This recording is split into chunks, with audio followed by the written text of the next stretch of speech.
Later this year, both the PlayStation 5 and Xbox Series X will release worldwide and join the Nintendo Switch as the next generation of consoles. There's a great deal of hype and speculation, and I am genuinely excited about both consoles and the potential of what they have to offer. At this point, we know all the basics about both systems, their form factor, what they look like, the console, a few games that'll be available at launch, except for one crucial detail: the price.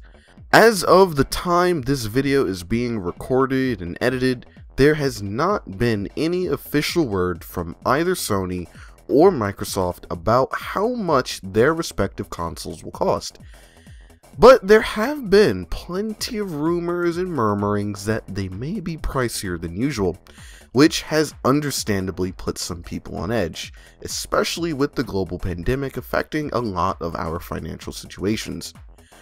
So, with this video, which I whipped together pretty quickly, I want to cover what I think of the rumors and why a higher price tag may not be such a bad thing. $400 has become a sort of gentleman's agreement price for non-Nintendo consoles. Adjusted for inflation in US dollars, the MSRP of previous Xbox and PlayStations tended to be close to that $400 range, with some notable exceptions being the PS1, the PS3, the 360 with a 20GB hard drive, and the Xbox One with Kinect. Usually, if an SKU of these consoles costs more or less than $400, there's typically a catch. That catch being that the SKU doesn't have, or maybe it does have, certain features. Given everything that's known about the hardware inside both the PS5 and Series X, it's very likely that both consoles will be over that sweet spot of $400.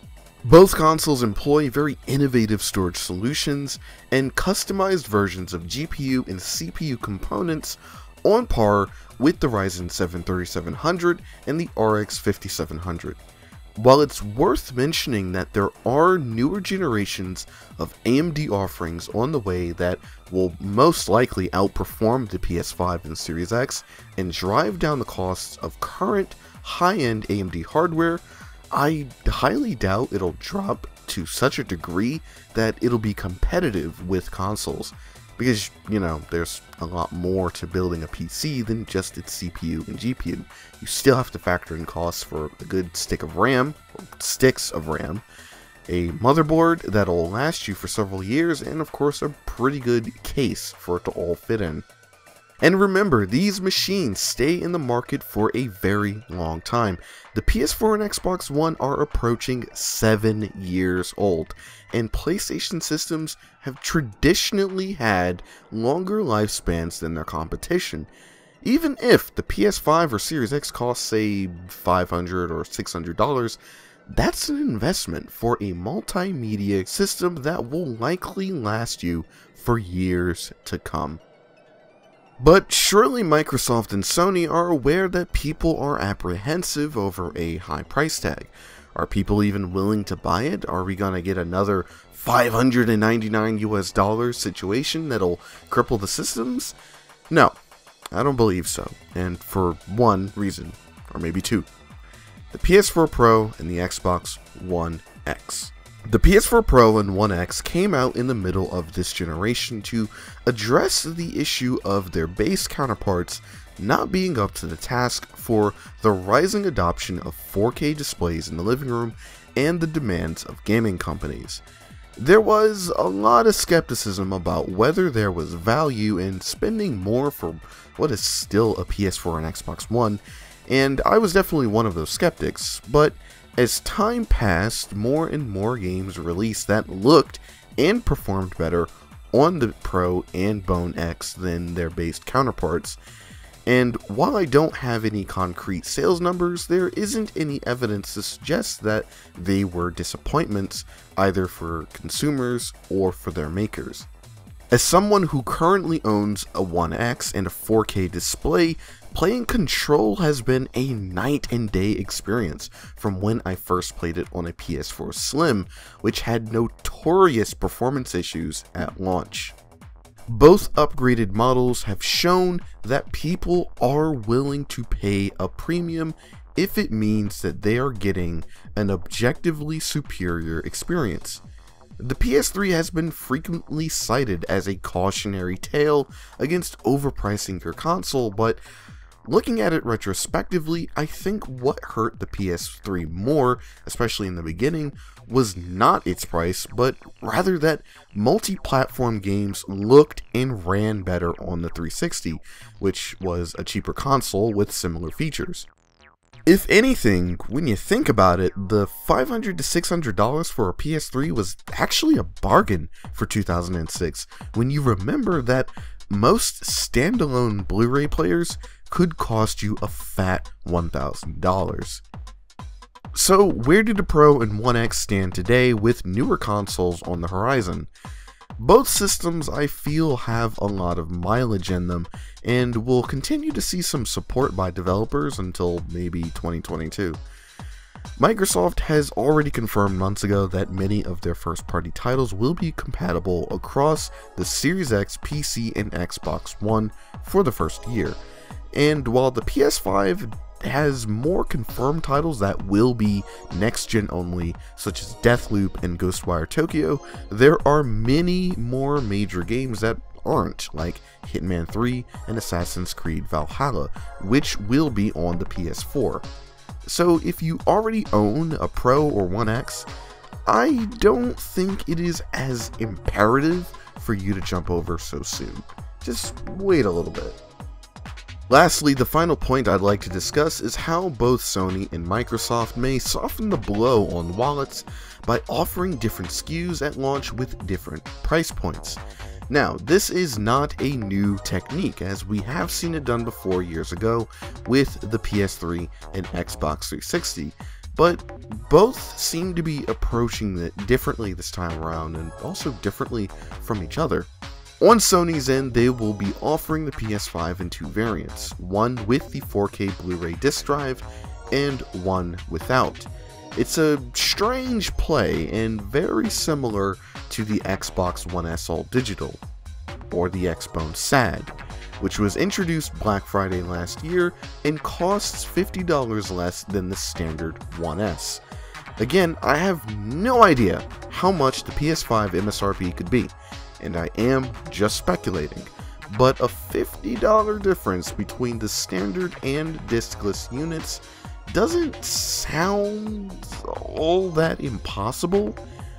As it was explained by Richard Ledbetter of Digital Foundry, the disc drives in these consoles do not cost that much, and thus the price difference between them will likely not be all that different, but will have to be different enough to justify its existence. But Microsoft appears to be taking a much more interesting approach. Xbox Lockhart is a name that you may have seen floating around in the mainstream gaming news for the past few days, though the name itself has been actually floating around since at least last year. For the uninitiated, Lockhart is the codename of a rumored Xbox with similar specifications to the Series X, but with a less powerful GPU that may or may not exist. Its existence is contentious because it has not been officially confirmed by Microsoft, but there have been insider leaks, very convincing ones from developer kits, suggesting that it could be real. However, even if you don't buy into the leaks, if you look back at Microsoft's comments about their plans for the next generation, they have made it routinely clear that they want to move the Xbox brand beyond the singular Xbox box and have it representative of their gaming unit as a whole, the whole company that is. Their reinvigorated initiative in bringing the Xbox experience to Windows and vice versa, their efforts in cloud gaming, and even rebranding their publishing arm to Xbox Game Studios instead of Microsoft Studios are all part of that master plan. When the Series X was first revealed, I thought the name sounded pretty silly, like most people. But it started to make sense when I realized that Series X kind of implies there's another series of Xboxes, right? As if different series would represent different premiums and tiers for gaming. We know only vague details about Lockhart, but some articles have pointed out that its 4 teraflop GPU is pretty measly compared to the Series X's 12 and even the One X's 6. However, the mistake a lot of people and fanboys make is assuming that the bigger the teraflop number, the better the hardware is, and doesn't really work like that in the real world. Doesn't really play out like that.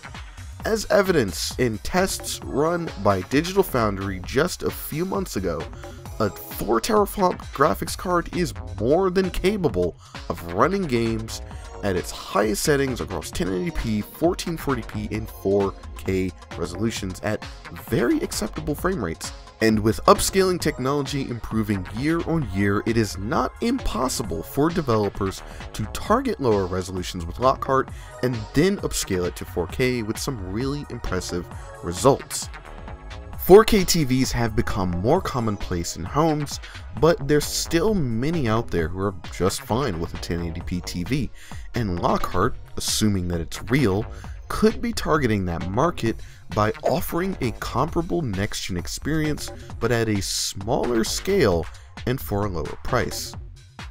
The lead up to the next generation is the most tense it has ever been in history, with both Sony and Microsoft playing a very strange game of bloody knuckles to see who gives in first.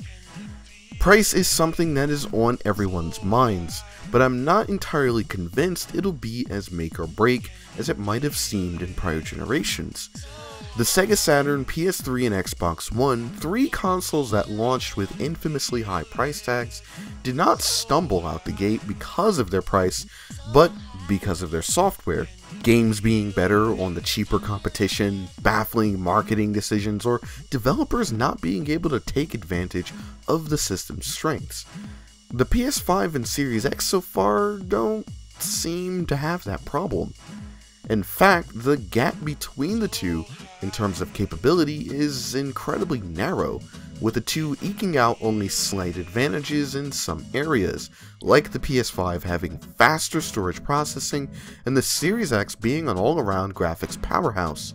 While first-party games will obviously use their respective console strengths to the fullest, I do expect multiplats to run almost identically across both platforms. I'm not convinced that either console will have a significant lead over the other this generation, due to how little differences there are between them, and that both Microsoft and Sony have learned very hard lessons from their PS3 and Xbox One, and I don't think they'll ever make those mistakes again.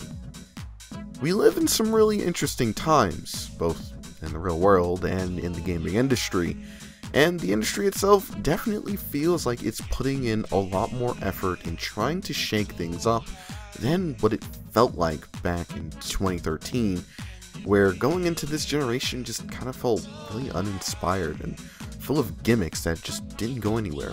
But, like with anything, only time will tell.